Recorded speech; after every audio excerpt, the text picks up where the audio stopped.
at the 75th session of the United Nations General Assembly, His Excellency President Joko Widodo.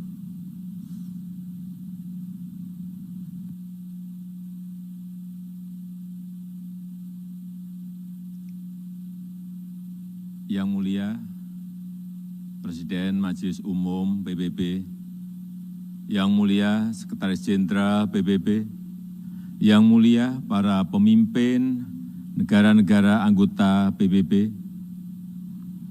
tahun ini genap 75 tahun usia PBB. 75 tahun yang lalu PBB dibentuk agar perang besar, Perang Dunia Kedua tidak terulang kembali. 75 tahun yang lalu PBB dibentuk agar dunia bisa lebih damai, stabil dan sejahtera.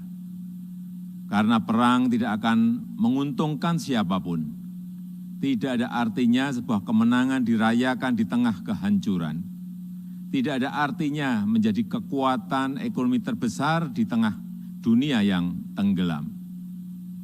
Pimpinan sidang yang terhormat, di usia PBB yang ke-75 ini, kita patut bertanya, apakah dunia yang kita impikan tersebut sudah tercapai? Saya kira jawaban kita sama, belum. Konflik masih terjadi di berbagai belahan dunia.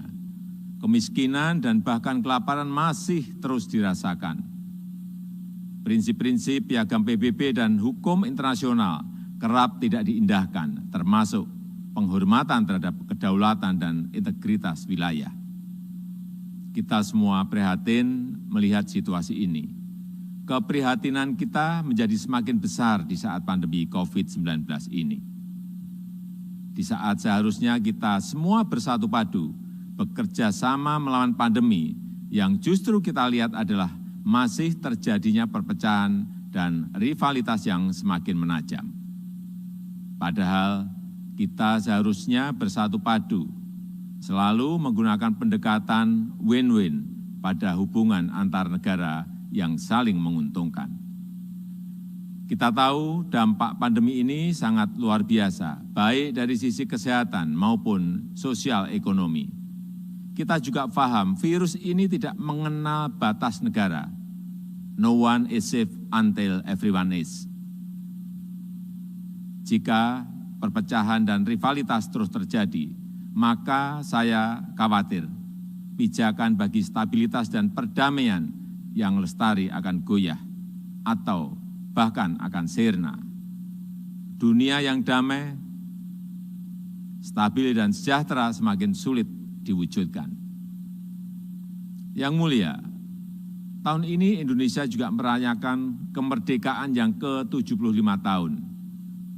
Dan sudah menjadi tekad kami, Indonesia terus berkontribusi bagi perdamaian dunia sesuai amanah konstitusi. Indonesia akan terus memainkan peran sebagai bridge builder, sebagai bagian dari solusi. Secara konsisten, komitmen ini terus dijalankan Indonesia, termasuk saat Indonesia duduk sebagai anggota Dewan Keamanan PBB. Spirit kerjasama akan selalu dikedepankan Indonesia, spirit yang menguntungkan semua pihak tanpa meninggalkan satu negara pun. No one, no country should be left behind. Persamaan derajat inilah yang ditekankan oleh Bapak Bangsa Indonesia, Soekarno, Bung Karno, saat konferensi Asia Afrika di Bandung tahun 1955 yang menghasilkan Dasar-Sila Bandung. Hingga kini prinsip Dasar-Sila Bandung masih sangat relevan, termasuk penyelesaian perselisihan secara damai, pemajuan kerjasama, dan penghormatan terhadap hukum internasional. Palestina adalah satu-satunya negara yang hadir di konferensi Bandung, yang sampai sekarang belum menikmati kemerdekaannya. Indonesia terus konsisten memberikan dukungan bagi Palestina untuk mendapatkan hak-haknya. Di kawasan kami sendiri, bersama negara-negara ASEAN lainnya, Indonesia terus menjaga Asia Tenggara sebagai kawasan yang damai, stabil, dan sejahtera. Pada hari jadinya yang ke-53, 8 Agustus 2020 yang lalu, ASEAN kembali menegaskan komitmennya untuk terus menjaga perdamaian dan stabilitas kawasan. Spirit kerjasama dan perdamaian inilah yang kemudian didorong Indonesia ke kawasan yang lebih luas, kawasan Indo-Pasifik melalui ASEAN Outlook on the Indo-Pacific. Yang mulia, melihat situasi dunia saat ini, izinkan saya menyampaikan beberapa pemikiran. Yang pertama, PBB harus senantiasa berbenah diri, melakukan reformasi, revitalisasi, dan efisiensi. PBB harus dapat membuktikan bahwa multilateralism delivers, termasuk pada saat terjadinya krisis. PBB harus lebih responsif dan efektif dalam menyelesaikan berbagai tantangan global. Dan kita semua memiliki tanggung jawab untuk terus memperkuat PBB agar PBB tetap relevan dan semakin kontributif sejalan dengan tantangan zaman. PBB bukanlah sekedar sebuah gedung di kota New York, tapi sebuah cita-cita dan komitmen bersama seluruh bangsa untuk mencapai perdamaian dunia dan kesejahteraan bagi generasi penerus. Indonesia memiliki keyakinan yang tidak tergoyahkan terhadap PBB dan multilateralisme. Multilateralisme adalah satu-satunya jalan yang dapat memberikan kesetaraan.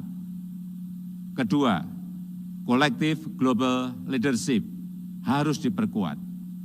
Kita paham bahwa dalam hubungan antar negara, dalam hubungan internasional, setiap negara selalu memperjuangkan kepentingan nasionalnya. Namun, jangan lupa, kita semua memiliki tanggung jawab untuk kontribusi menjadi bagian dari solusi bagi perdamaian, stabilitas, dan kesejahteraan dunia.